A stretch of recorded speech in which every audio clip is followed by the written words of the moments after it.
Ghasipura block अंतर्गत अलती mini stadium रे अलती sports club द्वारा प्रायोजित 31तम सर्वभारतीय क्रिकेट टूर्नामेंट उद्यापित हो जाए। 30 ओवर विशिष्ट फाइनल मैच रे निमपुरा स्पोर्टिंग कटक बनाम आल्फा ब्रह्मपुरा मध्य कड़ा मुकाबला देखा मिलता। प्रथमे कटक बैटिंग करी 29 ओवर समस्त विकेट हर 194 रन संग्रह करथिबा बेले ब्रह्मपुरा शेष पर्यंत कड़ा संघर्ष करी 29.3 ओवर समस्त विकेट हर 184 रन संग्रह करी 10 रन रे पराजित होतिला। उद्यापन उत्सव में स्पोर्ट्स क्लब उपदेष्टा डॉक्टर रतिकांत बराड़ଙ୍କ सभापतित्व मुख्य अतिथि भाव पूर्वतन राज्यसभा सांसद सौम्यरंजन पट्टनायक, स्वतंत्र अतिथि भाव पूर्वतन सांसद अनुभव महांती, चलचित्र तारका रियाती, सम्मानित अतिथि भाव केन्दुझर जिला ट्रक मालिक संघर संपादक प्रदीप बारिक, अलती सरपंच प्रियव्रत बराड़ प्रमुख जगदे रनर्स ऑफ चैंपियन दल को ट्रॉफी प्रदान करथिले। ओडिशार ग्रामांचल रे अनेक गुड़े खेल कार्यक्रम जोगदे विशेषकर आजिकल पिला भितर क्रिकेट खेल प्रति मात्राधिक उत्साह अच्छी। ग्रामांचल क्रिकेट कार्यक्रम गुड़ी को देखी किंतु आज अलती स्पोर्ट्स क्लब माध्यम जो कार्यक्रमटी करागला मत लगुच से केवल ओडिशा कहीं जातीय स्तर जेकोसी कार्यक्रम सहित तुलनीय। पड़ियार अवस्था अत्यंत उन्नत मानर एवं खेलाड़ी माने खेल परिचालना करथुवा व्यक्ति माने जातीय स्तर खेलाड़ी मान कौन गुण रे कम नुहत। आज मध्य अत्यंत चित्ताकर्ष उत्कंठापूर्ण मैच टी आमे देखिले।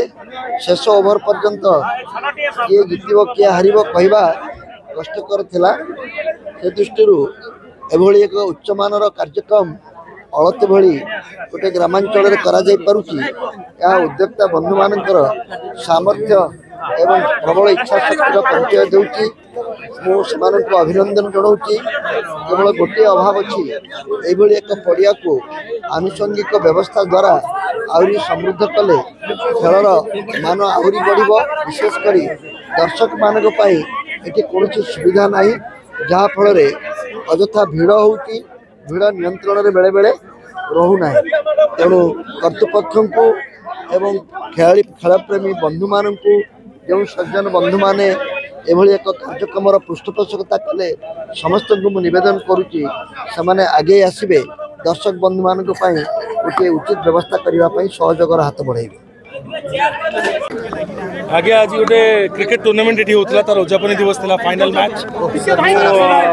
सौम्यरंजन पट्टनायक बाबू सहित आसी मत भारी खुशी लगला कि एते मात्रा रे हजार हजार संख्यार आज युवपीढ़ी एवं माँ मौसी माने भी समस्त आज आसी क्रिकेट देखुले। फाइनल टूर्नामेंट फाइनल मैच भी बहुत इंटरेस्टिंग होता। खेलाड़ी मनोभाव समस्त भीतर सब रहा जरूरी एवं परस्पर प्रति भल पाइबा परस्पर प्रति सम्मान स्नेह श्रद्धा सब रही समाज गोटे सुंदर समाज आम गठन कर युवक समाज जो आगू को बढ़े गोटे सुंदर वार्ता नहीं कि से निश्चित भाव में गोटे सुंदर समाज गठन हमारा था। आज 31तम गोल्डन कप टूर्नामेंट उद्यापन उत्सव था। मैंने जानते प्रति वर्ष पर बहु आडंबर होता।